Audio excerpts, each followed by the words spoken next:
நிறைய பாரதிராஜா படங்கள்ல எல்லாம் நம்ம பார்த்துருப்போம். அந்த தாவணியை சுற்றி சுற்றி சுற்றி சுற்றி அதை எக்ஸ்பிரஸ் பண்ணுறதுல, அப்புறம் காலில் கோலம் போடுறது, இந்த ஆர்க் அடிக்கிறது, அப்புறம் மரத்தை பிடிச்சிருந்தாங்கன்னா அந்த மரத்து பட்டையை மொத்தமாக இது பண்ணிடுறது, நகத்தை கடித்து துப்பி கடைசி வரைக்கும் சொல்ல மாட்டாங்க. கிறுக்கு பிடிக்க வைக்கிறான், நான் அவனை காதலிக்கிறேன், ஆனால் அது எனக்கு சொல்ல தெரியவில்லை அவனிடம். இதுதானே பேசிக்கா பிரச்சனையே பொண்ணுங்களுக்கு. உள்ள வச்சுட்டு சொல்ல தெரியாது. பசங்கன்னா ஈஸியாக வெண்ட் அவுட் பண்ணிடுவாங்க. சென்சிட்டிவாக இருக்கிற பசங்க வந்து அவ்வளோ இதாக சொல்ல காதலை ரொம்ப உயர்வாக அது அந்த உலகத்திலே வாழ்ந்துட்டு இருக்கவங்கெல்லாம் அவ்வளோ எளிதில் சொல்லிட மாட்டாங்க. அந்த கற்பனை உலகத்துக்கு போயிட்டாங்கன்னு வச்சுக்கோங்க, அவங்களுக்குன்னு ஒரு உலகம் இருக்கும், அதில் அவங்க குயினாக வாழ்ந்துக்கிட்டு இருப்பாங்க.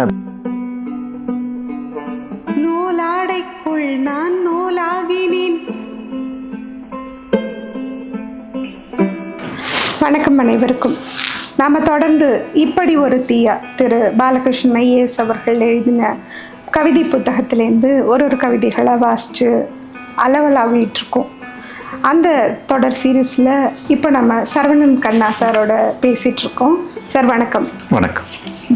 நாம் இப்போ அடுத்து என்ன சார் பார்க்க போகிறோம்? இருதலை கொள்ளி கரும்பு. எல்லாரும் இருதலை கொள்ளி எறும்பு தான் சொல்லுவாங்க, இது இருதலை கொள்ளி கரும்பு. அதிகாரம் நெஞ்சோடு கிளத்தல். குறள் எண் 1647. காமம் விடு ஒன்றோ நான் விடு நன்னெஞ்சே, யானோ பொறேனிவ் விரண்டு. நல்ல நெஞ்சே, ஒன்று காமத்தை விட்டுவிடு அல்லது நாணத்தை விட்டுவிடு, இந்த இரண்டையும் பொறுத்து கொண்டிருக்க என்னால் முடியாது அப்படின்னு ஒரு பெண்ணோட நிலையிலிருந்து இது சொல்லுது. இருதலை கொள்ளி கரும்பு. நிச்சயமாக ஏதோ ஒரு மாய வசியம் தடவி இருக்கிறது அவன் பெயரின் மீது. ஆரம்பமே பாருங்க, பட்டாசோட ஆரம்பிக்குது. ஏதோ ஒரு மாய விஷயம் தடவி இருக்கான் அவன் பேர் மேலேயே. வாசிக்கும் போதே வந்து ஆரம்பமே அதானே, பேர்ல தானே. பேர் அவ்வளோ ஒரு ரசனையோட இருக்கும் அப்படிங்கிறதே வந்து காதலிக்க ஆரம்பிக்கும் போது தானே தெரியும். இல்லை என்றால் உச்சரிக்கும் போதே என் உதடும் மனசும் ஒரு சேர சிலிர்க்குமா. இது எப்படி இருக்கு பாருங்க. அவன் நடந்து வந்த வரப்பில் நடக்க பிடிக்கிறது, குளித்து சென்ற குளத்தில் குளிக்க பிடிக்கிறது. இது எல்லாமே இந்த காதல் கிறுக்கு வந்தா செய்ய தோணும் இல்லையா? நிறைய படத்துல பார்த்திருக்கோம். கிறுக்கு பிடிக்க வைக்கிறான், நான் அவனை காதலிக்கிறேன், ஆனால் அது எனக்கு சொல்ல தெரியவில்லை அவனிடம். இதுதானே பேசிக்கா பிரச்சனையே பொண்ணுங்களுக்கு. உள்ள வச்சுட்டு சொல்ல தெரியாது. பசங்கன்னா ஈஸியாக வெண்ட் அவுட் பண்ணிடுவாங்க, பொண்ணுங்க சொல்ல மாட்டாங்க. அப்படியுமே சென்சிட்டிவாக இருக்கிற பசங்க வந்து அவ்வளோ இதாக சொல்ல காதலை ரொம்ப உயர்வாக அது அந்த உலகத்திலே வாழ்ந்துட்டு இருக்கவங்கெல்லாம் அவ்வளோ எளிதில் சொல்லிட மாட்டாங்க. அது நான் நீங்கள் சொன்னோன்னே எனக்கு நினைவுக்கு வருது. விஜய் சேதுபதி ஒரு இன்டர்வியூவில் சொல்லியிருந்தாரு, 2 வருஷம் அந்த பொண்ணு பின்னாடி போயிருந்தேன், கடைசியில் என் நண்பன் சொன்னான், தயவுசெய்து அந்த பொண்ணுக்கிட்ட நீ 2 வருஷம் பின்னாடி வந்ததுனால சொல்லிட்டு வா. அந்த பொண்ணு அது கூட தெரியாது அந்த பொண்ணுக்குன்னு. ஸோ ஆண்களும் அப்படி இருந்திருக்காங்க தான், சொல்லாம கொல்லாம காதல் அப்படிலாம். மேபி பர்சன்டேஜ் வைஸ் டிஃபர் ஆகும்னு நினைக்கிறேன் நான். பேச வாயெடுத்தால் மயக்க ஊசி போட்டது போல் மரத்து போகிறது குரல் வளை. உண்மைதான் அது. அதாவது காதல் சொல்ல போகிறோம் அப்படின்னா அது ஒருவனுக்கோ இல்லை ஒருத்திக்கோ அந்த கேரக்டர் தனக்குத்தானே நண்பனாகவும் தனக்குத்தானே எதிரியாகவும் இருக்கிற ஒரு சூழல் நேருது. அதுனா எப்போனா எக்ஸ்பிரஸ் பண்ண முடியாத, காதலை சொல்ல முடியாத நேரத்தில் தான் அந்த ஒரு மனப்போராட்டம் நடக்கும்ல. அந்த நேரத்தில் நம்ம சொல்லணுமா வேணாமா, சொன்னால் நம்மளை தப்பாக எடுத்துப்பாங்களா, இல்லை சொல்லி மறுதளிச்சுட்டா என்ன பண்ணுறது, இதெல்லாம் ஒரு போராட்டம் நடந்துக்கிட்டே இருக்கும் இல்லையா? அந்த உணர்வுகள்லாம் இந்த குரல் வளையில தானே இருக்கும். அதனால தான் மயக்க ஊசி போட்டது போல் மரத்து போகிறது குரல் வளை சொல்லியிருக்காரு. நேருக்கு நேர் நின்று நிமிர்ந்து பார்த்து என்னடா சங்கதி என்று கண்ணால் பேசவும் துப்பில்லை. துப்பே இல்லைன்னு சொல்லிட்டாரு. துப்பில்லன்னு துப்பிட்டாருங்கிற மாதிரி நேருக்கு நேரம் நின்று நிமிர்ந்து பார்த்து என்னடா என்ன வேணும் உனக்கு அப்படின்னு கேட்கறதுக்கு. ஆமா, இதுல என்னன்னா இப்போ துப்பில்லைன்னு ஈஸியா சொல்லிடுவோம். பட் அந்த கேரக்டர் என்ன பண்ணுவோம்னா சில நேரத்துல சொல்றதை விட சொல்லாம இருக்கிறதுல ஒரு உலகம் இருக்கு. அது அந்த விஷயத்துல லயிச்சு போய் அதை அனுபவிக்க ஆரம்பிச்சிட்டாங்க. அந்த கற்பனை உலகத்துக்கு போயிட்டாங்கன்னு வச்சுக்கோங்க. அவங்கள நம்ம கொண்டு வர முடியாது. யதார்த்த உலகத்துல தான் நம்ம இவ்வளவு பேசுறோம். இது சொல்ல துப்பு இல்லை, எனக்கு மறத்து போச்சு, இந்த மாதிரி விஷயங்கள் சொல்கிறதெல்லாம் வந்து யதார்த்த உலகத்தில் அவங்களுக்குன்னு ஒரு உலகம் இருக்கும். அதில் அவங்க குயினாக வாழ்ந்துக்கிட்டு இருப்பாங்க. அதை எதுக்கு நம்ம தடுக்கணுங்கிற மாதிரி அவங்க போயிடுவாங்க. தாவணி நுனியில் மாட்டிய விரலின் மௌன மொழியை தமிழில் மொழிபெயர்த்து அவன் காதில் போடவும் நாதி இல்லை. என்ன அழகா தாவணி நுனியில் மாட்டுறது நிறைய படத்தில் பார்த்துருப்போம். நிறைய பாரதிராஜ படங்கள்ல எல்லாம் நம்ம பார்த்துருப்போம். அந்த தாவணியை சுற்றி சுற்றி சுற்றி சுற்றி அதை எக்ஸ்பிரஸ் பண்ணுறதுல, அப்புறம் காலில் கோலம் போடுறது, அந்த ஆர்க் அடிக்கிறது, அப்புறம் மரத்தை பிடிச்சிருந்தாங்கன்னா அந்த மரத்து பட்டையை மொத்தமாக இது பண்ணிடுறது, நகத்தை கடிக்கிறது, கடித்து துப்பி கடைசி வரைக்கும் சொல்ல மாட்டாங்க, என்ன பண்ணுறதுன்னு தெரியாமல் நகத்தை கடிச்சிட்டே இருப்பாங்க. இது நிறைய படங்களில் பார்த்துருந்தாலும் எனக்கு உடனே ஒரு பாட்டு நினைவுக்கு வருது. என்ன சொல்லி நான் எழுத என் மன்னவனின் மனம் குளிர, அந்த பாடல்ல நூலாடைக்குள் நான் நூலாகினேன். அந்த பாட்டுல வந்து எல்லாத்தையுமே சொல்லியிருப்பாங்க. தாங்காதம்மா தாங்காதம்மா, ஒவ்வொரு ஸ்டேஜ் பை ஸ்டேஜா சொல்லியிருப்பாங்க. என்னென்ன தவிப்புகள் வரும் அப்படின்னு அது லெட்டர் எழுதுறதுக்காக அவ பண்ணுவான்னு நினைக்கிறேன். அந்த பாடல் இருக்கும்னு நினைக்கிறேன், சரி ஞாபகம் இல்லை. ஆனா இது வந்து சொல்றதுக்கு தயங்குற ஒரு இது. மேபி அந்த இடங்கள்ல தான் மொழிக்கு போதாமை இருக்கும்னு ஒரு ஃபீல் வரும். எந்த வார்த்தையை சொன்னாலும் நான் நினைச்சதை சொல்ல முடியலையே அப்படிங்கிற ஒரு பற்றாக்குறை இருந்துட்டே இருக்கும். அதனால தான் ஃப்ரெண்ட்ஸை தேடி போறது, லவ் லெட்டர் எழுதி கொடுன்னு சொல்றது, அதெல்லாம் நடந்துருக்கு. கட்டிக்கொள்ள துடிப்பதும் கட்டி போட்டு தடுப்பதும் என் நெஞ்சம்தான். இதுவே ரெண்டு விஷயமாவும் இருக்கு. இதுதான் இருதலை கொள்ளி கரும்பு போல இருக்கு. அடிக்கரும்பும் நுனிக்கரும்புமே இனிக்கும், ரெண்டுமே இனிக்கும். ஆனா கட்டிக்கொள்ள துடிக்கிறதும் அதுதான், கட்டி போட்டு தடுக்கிறதும் மனசுதான். இப்படி நடந்தால் எப்படி இருக்கும்? நான் வெட்கத்தின் கருவறையில் வீற்றிருப்பேன், உதிரா சொற்களை அடைகாத்து உறைந்திருக்கும் என் உதடு. நான் வெட்கத்தின் கருவறையில் வீற்றிருப்பேன். கருவறையில் உட்கார்ந்துட்டு சொல்லாத சொற்களை நான் அடைகாத்துட்டு இருப்பேன். அந்த சொற்கள் உதிராது, உறைஞ்சிருக்கும். கூச்சத்தை கொண்டாடும் என் குரல் வளை. இந்த கூச்சத்தை ஒரு செலிப்ரேட் பண்ணதான் குரல் வளை.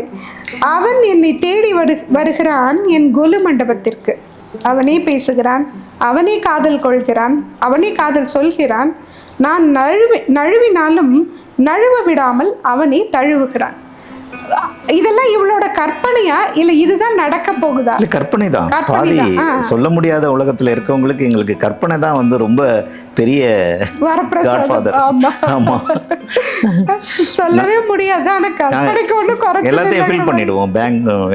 பிளாங்க் எல்லாம் ஃபில் பண்ணிடுவோம் நாங்க இதுல. பழம் நழுவி விழுகிறது பால்ல விழுந்துருச்சு, இப்போ முடிஞ்சிருச்சு. என் உறைந்த உதட்டில் அவன் உதடுப்பட்டதும் முறுக்கி ஓடுகிறது பதுக்கி வைத்த பனியாறு. இந்த கற்பனையிலே வாழ்ந்து முடிச்சிடலாம் அப்படின்னு நினைச்சிட்டு இருக்கா போல. முடியல சாமி என்ற குரல் கேட்டு திரும்புகிறேன். Director touch. முடியல சாமின்னு சொல்லும் போது நம்ம ஐயா வந்துட்டாரு. அதுவும் என் குரல் தான். ஆமா, அதுவும் அவளோட குரல் தான். நான் தான் பேசுகிறேன் என் நெஞ்சை பார்த்து. இவ்வளவு கற்பனைக்குள்ள போயிட்டியே, கடைசியில விஷயமே நடக்கல, ஒன்றும் முடியல சாமி அப்படின்னு என் மனசை பார்த்து நானே சொல்லிக்கிறேன். ஒன்று காதலை கைவிடு அல்லது வெட்கத்தை விரட்டி அடி. ரெண்டையும் வச்சுக்கிட்டீங்கன்னா எப்படி சொல்றது? இது சொல்லிய வார்த்தைக்கு நான் அடிமை, சொல்லாத வார்த்தை எனக்கு அடிமை அப்படின்னு இவங்களுடைய வாழ்க்கை உலகமே வேற மாதிரி இருக்கும். அதை வந்து அந்த ரசனையோடு அவர் அழகா சொல்றாரு. அதுவும் ரசிக்க வேண்டிய இடம்தான். எல்லார் வாழ்க்கையிலையும் காதல் சொல்வதற்கு முன்னால் சொல்வதற்கு பின்னால்னு இருக்கும். அந்த சொல்வதற்கு முன்னால் வந்து சொன்னதுக்கு அப்புறம் இருக்கிறத விட அந்த அழகான வாழ்க்கையா இருந்திருக்கும். இது ஒன்று காதலை கைவிடு அல்லது வெட்கத்தை விரட்டி அடி. ரெண்டையும் வச்சுட்டு ஒன்றும் பண்ண முடியாது. ஒன்று போக விடாது, ஒன்று போகணும்னு துடிக்கும் இல்லையா? ரெண்டையும் வச்சுட்டு என்ன பண்றது? முழுங்கவும் முடியல, துப்பவும் முடியல. கூழுக்கும் ஆசை, மீசைக்கும் ஆசை, உனக்கு நெருக்கடி நிலை எனக்கு. உனக்கு கூழுக்கும் ஆசை, மீசைக்கும் ஆசை. இது மனசை பார்த்து பேசுறா. எனக்கு தானே நெருக்கடி நிலை இருக்கு. உனக்கு என்ன? இருதலை கொள்ளி கரும்பு இருபுறமும் இனிக்கிறது. அடிக்கரும்பு நுனிக்கரும்பு என்ற அடையாளம் இல்லாத அதிசய மையத்தில் அலைந்து திரிகிறாய் நீ. இது என்ன தோணுது? இருதலை கொள்ளி எறும்பு, அப்படின்னு நம்ம சொல்லுவோம் எப்பவுமே. அதை கரும்புக்கு இவர் ஒப்பிடுறாரு. கரும்புனா அந்த இப்போ காதலுக்கு ஒப்பிடுறாரு. அது சொன்னாலும் சந்தோஷம் தான், சொல்லலைன்னாலும் சந்தோஷம் தான். ஆனா சொன்னா அவனோட சந்தோஷமா வாழ்வேன், சொல்லலைன்னா என்னோட சந்தோஷமா இருப்பேன், கற்பனை உலகில சந்தோஷமா இருப்பேன், சொன்னா அவனோட அந்த கற்பனையை நிகழ்த்திடுவேன், அவ்வளவுதான். அடிக்கரும்பு நுனிக்கரும்பு என்ற அடையாளம் இல்லாத அதிசய மையத்தில் அலைந்து திரிகிறாய் நீ. இந்த அதிசய மையத்தில் அலைந்து திரிகிறாய் அப்படின்னா ஒரு இந்த என்ன சொல்றது, ஒரு ஸ்வர்க்கத்தை உண்டு பண்ணிடுறாங்க அவங்களே, ஃபேண்டசி வேர்ல்டு உண்டு பண்ணிடுறாங்க. அதுதான் வந்து அது ஸ்வர்க்கம்னு சொல்ல விரும்பல ஐயா, அதனால ஒரு நாத்திக தன்மையோட அதை சொல்லியிருக்காரோ அப்படின்னு எனக்கு இது இங்க தோணுது. அதிசய மையத்துல அப்படின்னு சொல்றாரு. இந்த கண்ணாமூச்சி விளையாட்டு கட்டுப்படியாகாது. இதற்கும் மேல இரண்டையும் மேய்க்க என்னால் முடியாது. கூழுக்கும் ஆசை, மீசைக்கு ஆசை. இந்த அடிக்கரும்பையும் நுனிக்கரும்பையும் என்னால மேய்க்க முடியாது.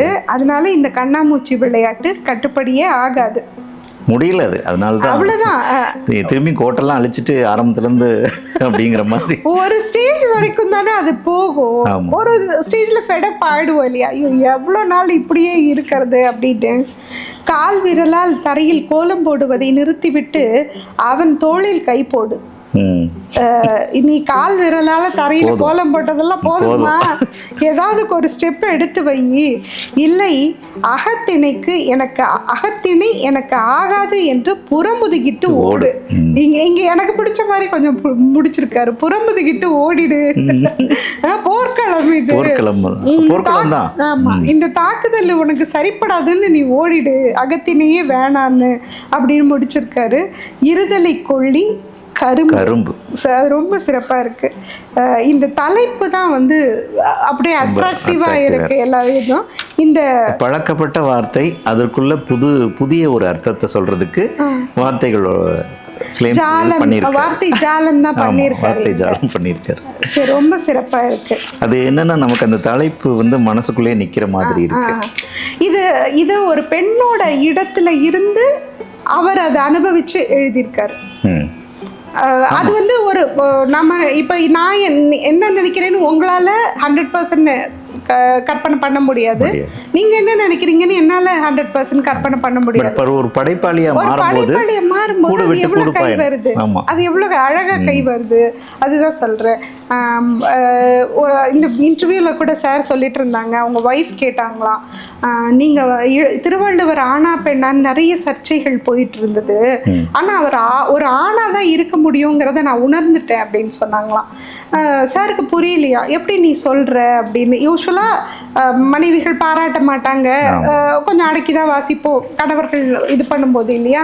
பட் அது ஒரு பாராட்டா நான் எடுத்துக்கிட்டேன். எப்படி ஆனால் கண்டுபிடிச்சேன்னு கேட்கும்போது அவங்க மனைவி சொன்னாங்களா, இல்லை ஒரு பெண்ணோட மனநிலையில இருந்து நீங்க ஒரு கவிதையை எழுதுறப்போ திருவள்ளுவர் அதை பண்ணியிருப்பாரு இல்லையா, ஸோ அவர் ஒரு ஆணா இருக்க முடியும் அப்படிங்கிறத நான் உணர்ந்தேன் அப்படின்னு சொன்னாங்களாம். அதுதான் இப்போ நினைவுக்கு வருது.